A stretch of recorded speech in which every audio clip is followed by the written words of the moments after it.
They say the modern human struggles to walk 10,000 steps a day, yet 2,000 years ago, a Roman legionnaire routinely marched more than 30 kilometers before noon, carrying the weight of a full-grown man on his back, and then still had enough strength left to build a camp, train with his weapons, and prepare for battle. And here's the surprising truth hidden beneath that image. None of these men ever set foot in anything resembling a gym.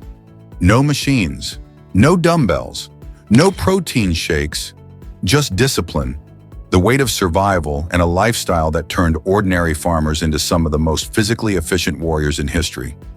Their secret wasn't a workout routine. It was a way of life that modern science is only just beginning to understand.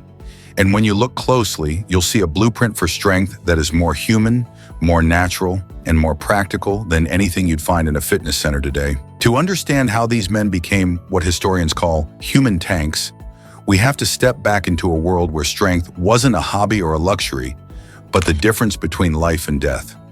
The Roman legionnaire didn't train to look strong. He trained to endure, to outlast, to survive. His body was carved not for aesthetics, but for purpose. And maybe, just maybe, that's why their methods still feel so relevant today, because they were designed not for trophies, but for real life. Picture it. Dawn in the ancient world. The air still cool, the sky still pale blue, the smell of damp earth rising as thousands of boots scrape the ground in unison. Each step hits with the dull thud of leather sandals reinforced with iron nails. The weight is crushing. A shield, a helmet, 2 javelins, a short sword, food rations, tools, stakes for building a fort, personal belongings, and sometimes even parts of a siege weapon. In total, 30 to 45 kilograms. And yet, this was considered normal, expected, required. This is the first truth the Roman legion teaches us. Strength is built not by complicated exercises, but by repeating simple actions under meaningful weight. The human body responds to stress, not equipment. It adapts to the loads we place on it. And the legionnaire's life placed load on every hour of his day. The first great lesson of Roman strength is the power of marching. It sounds simple, almost too ordinary, but this was the backbone of their conditioning. These were not leisurely strolls. They were brutal time-controlled marches, often 20 to 30 kilometers in 5 hours, carrying gear heavier than most modern soldiers carry. The pace was relentless, the terrain unpredictable, and the expectations strict. Fall behind, and you weren't just weak, you were a liability. Modern exercise science would call this Zone 2 endurance with loaded carries. But that phrase doesn't capture the visceral reality of it. Imagine the burn in your calves as the miles drag on, the ache in your shoulders from the straps biting into your skin, the rhythm of your breathing syncing with the person beside you until the whole column moves like a single giant organism. Over days and weeks, something remarkable happens. The hips strengthen, the lower back becomes resilient, the feet harden, and the cardiovascular system transforms. It's the kind of fitness you can't fake. You earn it with every step. But marching was just the foundation. The deeper magic of Roman conditioning happened once they reached their destination. Instead of resting, the first order of business was to build a camp. Every single day, even if they had marched for hours. Digging trenches, lifting timber, carrying stones, swinging hammers, leveling ground. A Roman soldier could set up a fully fortified camp for thousands of men in mere hours. It was architecture powered by muscle, teamwork powered by repetition. And here lies the second lesson. Strength grows fastest when it is intertwined with necessity, not vanity. The legionnaires were accidentally doing what modern trainers now call functional fitness. Only theirs truly had a function. Every swing of the pickaxe was a triceps workout. Every shovel full of dirt was a core rotation drill. Every log lifted was a deadlift before deadlifts existed. The variety of movements protected the body from imbalance, the volume made them nearly unbreakable, and the daily repetition embedded durability into their bones. And the science is clear. Multi-directional, real-world movement builds the kind of strength that lasts. But it wasn't just endurance or labor that made them strong. The most fascinating part of the Roman training system was the practice weapon. The typical gladius weighed around 1 kilogram, but the training version? 2 to 3 times heavier. The shield too was weighted, designed to challenge the shoulders, forearms, and grip far more than the real thing. The Romans believed that if you could master your weapon under exaggerated difficulty, you would be unstoppable with the real one. It was the ancient version of resistance training, disguised inside the art of war. Imagine stepping into a dusty training yard. You grip a wooden sword so heavy it pulls your arm downward. A centurion stands before you like a stone statue, watching, silent. Your task: strike the wooden post again and again, high, low, right, left, until your shoulders shake and your lungs burn. This was not about elegance. It was about control, power, precision under fatigue. And in every strike, the body learned a lesson.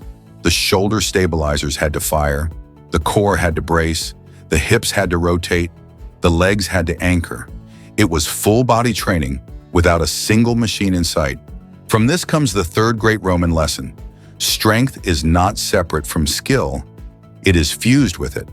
The modern world boxes fitness into categories: strength training, cardio, sports-specific drills. But in ancient Rome, every movement was all three at once. When you train the body and the mind together, adaptation multiplies. Yet the Romans didn't stop at weapons practice. They had a full suite of calisthenic drills that would make a modern athlete gasp. Running in armor, bounding exercises to strengthen the ankles and calves, jumping across trenches, crawling under obstacles, carrying comrades on their back to build resilience and teamwork. And then there were the squats.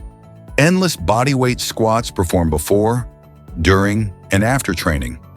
The Romans knew instinctively what science later proved. Squats are the foundation of lower body strength, functional stability, and explosive power. Their training wasn't flashy, it wasn't complicated, but it was brutally effective. And there's something refreshing about that in a world drowning in fitness trends and gadgets. Sometimes simplicity is the ultimate sophistication. The fourth lesson emerges from the heart of Roman discipline. Consistency is more powerful than intensity. A legionnaire didn't train for 3 months before battle. His life was the training. The daily grind of movement, labor, marching, and drills built a baseline of strength that didn't disappear when stress increased. It amplified. Modern fitness culture tends to chase rapid transformations, but the Romans show us the value of long-term investment. Strength built slowly is strength that lasts. But no documentary about Roman physical conditioning would be complete without talking about one of their most overlooked tools, the Roman shield. The scutum was enormous, almost as tall as the man holding it, and weighed around 10 kilograms.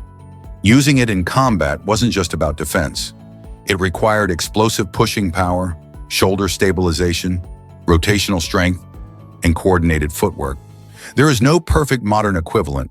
Imagine holding a flat, curved piece of wood and iron the size of a small door and then sprinting forward into an opponent while absorbing their counterforce. It was strength training disguised as survival. Here we find the fifth lesson. The human body is strongest when it learns to move with external objects, not in isolation. Pushing, pulling, bracing, maneuvering. Real strength is not found in isolated muscle groups, but in the coordination between them. Let's make this more vivid. Picture a legion in testudo formation, the famed tortoise. Shields lock overhead and in front, forming an impenetrable wall. To maintain this position while advancing under enemy fire required staggering muscular endurance. The shoulders burned, the core trembled, the thighs screamed, but the line had to hold. A single collapse could break the formation. So they pushed through the shaking, through the fear, through the fatigue. This reveals the sixth lesson. The greatest physical transformations happen when discipline overrides discomfort. The legionnaire wasn't superhuman. He was simply trained to keep going when others stopped. And that mindset built a level of resilience deeper than muscle. But what about food? Did their diet support such brutal physical demands? Surprisingly, yes, though not in the way modern athletes might imagine. A legionnaire's diet centered around grains, vegetables, olive oil, dried fruits, cheese, and occasional meat. High in complex carbohydrates, moderate in protein, and rich in anti-inflammatory fats. Modern nutritional science would call it near perfect for endurance, recovery, and stable energy. They fueled like marathon runners long before the concept existed. This is the seventh lesson. The simplest foods often provide the most sustainable energy. The Roman soldier didn't rely on supplements or stimulants. He ate whole foods, drank water, and moved all day. His body thrived because it wasn't overloaded with excess. So when we put all of this together, the marching, the digging, the drilling, the squatting, the shield work, the consistency, the food, and the unbreakable discipline, we begin to understand how the Roman legionnaire became a symbol of human potential. He wasn't stronger because he had better training equipment. He was stronger because his life demanded that he show up day after day in the face of fatigue, weather, danger, and fear. That is the part that hits hardest. Strength wasn't optional. Strength was survival. And yet, even in the modern world, where survival no longer depends on physical resilience, we can still learn from the Roman approach. We may not need to march 30 kilometers carrying half our body weight, but we do need consistency. We need movement. We need effort that challenges us without breaking us. We need routines that build longevity, not just aesthetics. The final message of the Roman legionnaire is not a call to train harder. It's a call to live intentionally. Their strength didn't come from intensity, but from purpose. They understood that every step, every strike, every shovel of earth contributed to something larger than themselves. Their bodies weren't monuments, they were instruments.